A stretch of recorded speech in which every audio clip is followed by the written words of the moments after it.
भूमातीच्या मातेला, धारे वाचून काय किंमत तलवारीच्या पात्याला, आणि शहीद नवनाथ गात यांच्या वाचून काय किंमत करमाळा तालुक्याच्या मातेला.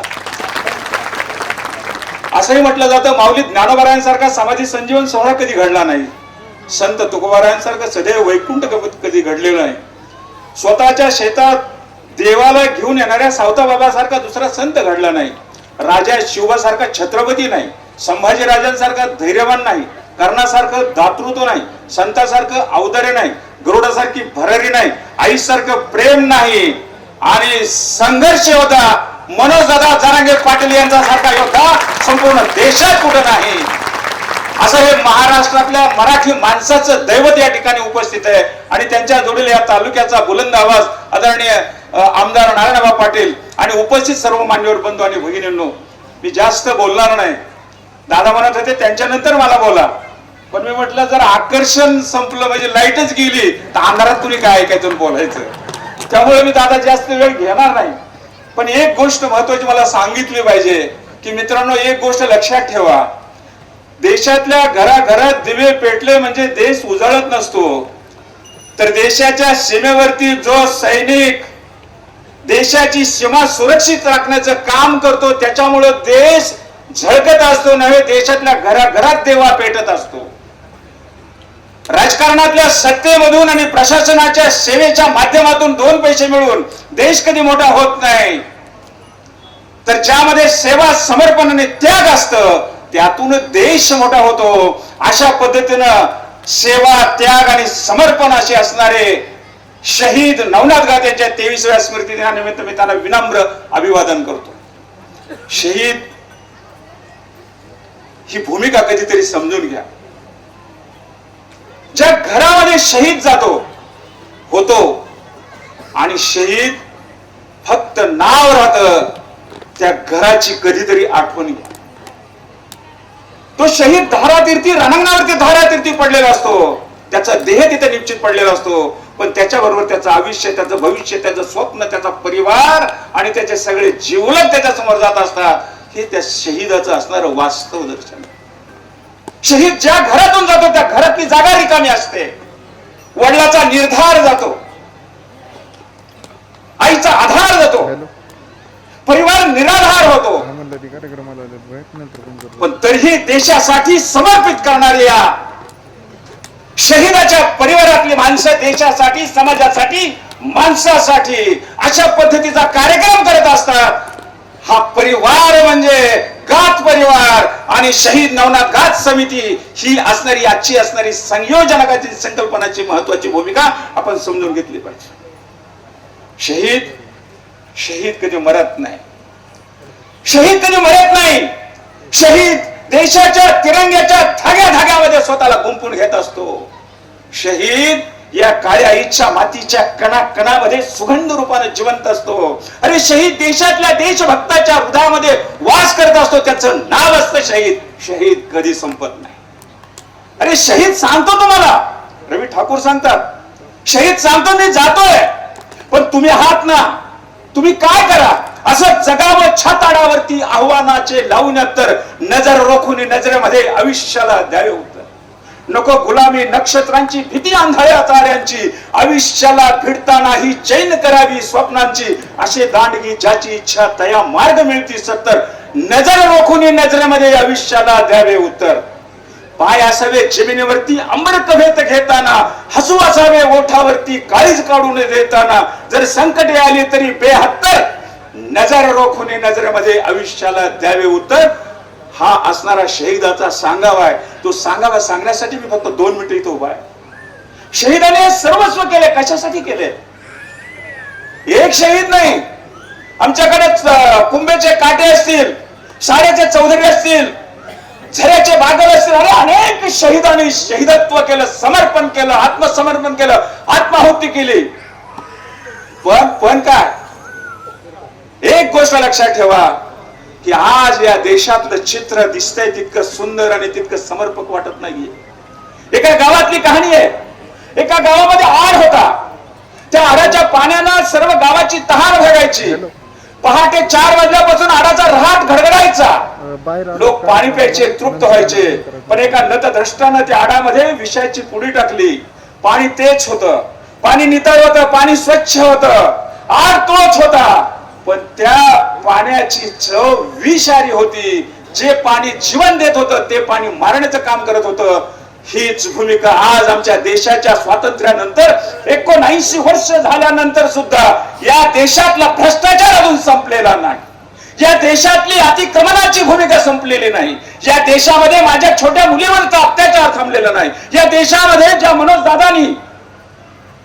दादानी जो कुणबीचा जर काढला, आदरणीय दौंडे साहेबांसारखे अधिकारी फार थोडे, पण माझ्या तालुक्यातली गोष्ट सांगतो, आमची सांगत नाही. आदरणीय आमदारांना आवाजच्या समोर सांगतो, अरे माझ्या तालुक्यात दाखला देताना मोडी वाचणाऱ्यांनी 1,500 घेतले, कागद काढून देणाऱ्यांनी 1,500 घेतले, दाखला देण्यासाठी 5,000 रुपये घेतले. दादा, तुमच्या त्यागाचं समर्पण या ठिकाणी कसं करायचं हा महत्वाचा प्रश्न. अरे ज्या शाळेमध्ये शिक्षक हा दैवत असतो, ज्या दवाखान्यामध्ये डॉक्टर दैवत असतो, अरे माझी एकही मुलगी, एकही बहीण, गरोदर असणारी बहीण तिथं गेली, तिचं पोट फाडल्याशिवाय, चिरफाड केल्याशिवाय, शिजर केल्याशिवाय बाळ जन्माला येत नाही. दादा, या स्वातंत्र्याचं करायचं काय हा सर्वात महत्वाचा प्रश्न तुमच्या समोर मांडायचा आहे मला. अरे शहीद नवनाथराव सारख्या अनेकांनी त्याग केला, समर्पण केलं, आत्माहुती केली. कशासाठी? भ्रष्टाचारांना भ्रष्टाचार करण्यासाठी. अरे तालुक्यातल्या प्रशासनामध्ये असणारी माणसं, तुमच्यासारख्या माणसाला स्थगन प्रस्ताव मांडल्यानंतर सुद्धा या तालुक्यामध्ये राजरोष, अनेक ठिकाणी भ्रष्टाचार चालतो. याला कोण आवर घालणार? याला कोण बंधन करणार? कोण याची बिमोड करणार? हा सर्वात महत्वाचा प्रश्न आहे. आणि म्हणून माझा या ठिकाणी सवाल आहे की दादा, तुम्ही या ठिकाणी आलात, आम्ही सर्वांचं स्वागत करतो. महाराष्ट्रात तुम्हाला जावं लागतं, महाराष्ट्रातले प्रश्न आहे, पण आपण ज्या पद्धतीनं, ज्या रीतीनं काम करत आहात त्या कामामध्ये थोडासा बदल केला पाहिजे. कारण आमच्या शब्दात ताकद आहे, आपल्या विचारात ताकद आहे, आपल्या आंदोलनात ताकद आहे. अरे आपण त्यागाच्या आणि समर्पणाच्या भूमिकेतून सरकारला झुकवलेला नेता आहात. मला वाटतं शेतकऱ्यावरती अनंत अडचणीत दादा, अनंत अडचणीत. लेकराला न जपता न बघता धानाला, पिकाला जपणारा शेतकरी धान आल्यानंतर माती मोल विकलं जातं, शेतकऱ्याची मुद्दल सुद्धा वसूल होत नाही. दादा, हे कुणी बघायचं? शेतकऱ्यांचे अश्रू कुणी पुसायचे? शेतकऱ्याचा पोरगा शिकतो, शेतकऱ्याचा पोरगा शिकतो, डबल ग्रॅज्युएट होतो. काय आहे त्याच्या हातात? ना नोकरी ना छोकरी.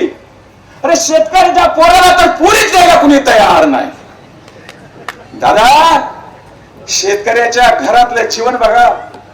ज्या घरात पोराचं लग्न नाही, पोराचं वय 35 झालंय, 36 झालंय, ज्या घरात पोराची बायको नाही, सून नाही, लहान मूल नाही, नातवंड नाही, त्या घराला घर पण नाही, रात्रंदिवस तो तरुणच नाही तर त्याचे आई बाप चिंता करतात, रात्रंदिवस झोप नाही, त्यांना झोप नाही.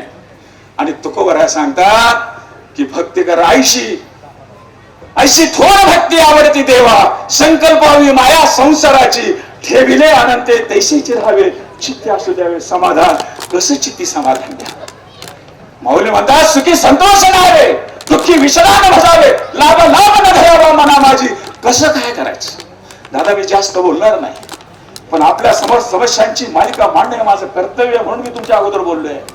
या सर्वसामान्यांचा आवाज, या सर्वसामान्यांचा आशास्थान आणि या सर्वसामान्यांच्या मनामध्ये विश्वास आहे, तो आपल्या सारख्या निराब्र, स्वच्छ, पारदर्श आणि कुठेही न झुकणारं नेतृत्व आहे. आणि मला वाटतं यामुळे ही सर्व जनता आपल्याकडे आशेने पाहत आहे. अशा स्थितीमध्ये मी आपल्याला विनंती करणार आहे की या तालुक्यातले, या जिल्ह्यातले, या राज्यातले अनेक महत्वाचे प्रश्न आहेत की जे प्रश्न तुमच्याकडे हाकेनं, तुमच्याकडे अतिशय समर्पणानं पाहतायत, हे प्रश्न सोडवण्यासाठी आपण आता या असणाऱ्या रणसंग्रामामध्ये आणखी झोकून देऊन जे सर्वसामान्यांचे प्रश्न आहेत, भ्रष्टाचाराचा प्रश्न आहे, अनेक वेगवेगळे प्रश्न आहेत की ते प्रश्न सोडण्यासाठी आपण या ठिकाणी त्यामध्ये झेप घ्यावी अशी विनंती करतो. फक्त जाता जाता मी एक सांगणार आहे मित्रांनो, माझा समारोप आहे आणि हा समारोप करताना मी तुम्हाला एक सांगणार आहे की केवळ शहीदाच्या परिवारानं त्याग करायचा, तुम्ही आम्ही नुसतं बघायचं असं चालणार नाही. ज्यांना पुरस्कार मिळालाय, ज्यांनी या कार्यक्रमाच्या निमित्त अन्नदान केले, ज्ञानदान केले, रक्तदान केले, दरवर्षी करतायत, त्यांच्यावरती, तुमच्यावरती, मनोज दादावरती, आमदार पाटलांवरती, आपल्यावरती या देशातल्या अंधाराची, या देशातल्या समस्याची सर्व जबाबदारी आपल्या खांद्यावरती. हा खांदा मजबूत करण्यासाठी सर्वांना संकल्पाने कणखरपणे उभं राहण्याची गरज आहे. त्यासाठी मी फक्त एक शेवटच्या 4 वेळी रवींद्रनाथ टागोर यांच्या सांगणार आहे. ही गोष्ट फार महत्वाची, ते आपण घ्यावं. आणि आणखी एक प्रश्न आलाय चिठ्ठी 2 की ओबीसी दाखल्याचं व्हेरिफिकेशनच्या बऱ्याच अडचणी आहेत, ते पण दादा बोलतील, त्याबद्दल मी सांगायची काही गरज नाही. पण जाता जाता एकच सांगतो, टागोरांची कविता आहे, मराठी अनुवाद आहे. ते सांगतात, अस्तमानला जाणाऱ्या सूर्य नारायणाने निस्तब्ध होणाऱ्या पृथ्वीला प्रश्न केला. नीट ऐका, अस्तमानला जाणाऱ्या सूर्य नारायणाने निस्तब्ध होणाऱ्या पृथ्वीला प्रश्न केला, माझ्यानंतर माझं कार्य, म्हणजे प्रकाश देण्याचं, माझ्यानंतर माझं कार्य कोण करणार? कुणीच पुढे येत नाही. हे पाहिल्यानंतर एक पंथी पुढे आली आणि ती म्हणाली, मी माझ्या परीने करेल, मी माझ्या परीने करेल, मी माझ्या परीने करेल. मायबाप श्रोते सज्जन हो, या पंथीचं काम तुम्हा मला करायचंय आणि त्याचं नेतृत्व या 2 दिग्गजांनी करावं आणि सर्वसामान्यांच्या जीवनामध्ये आशीर्वादाची, आनंदाची, उत्साहाची फुलं पेरण्याचं काम करावं, आनंदाचा खळखळाट निर्माण करावा. त्या दृष्टीने सर्वांनी एकरूप व्हावं आणि प्रयत्न करावं. अशा प्रकारची सदिच्छा, शुभेच्छा व्यक्त करतो आणि माझ्या वाणीला पूर्ण देतो. रामकृष्ण हरी. धन्यवाद.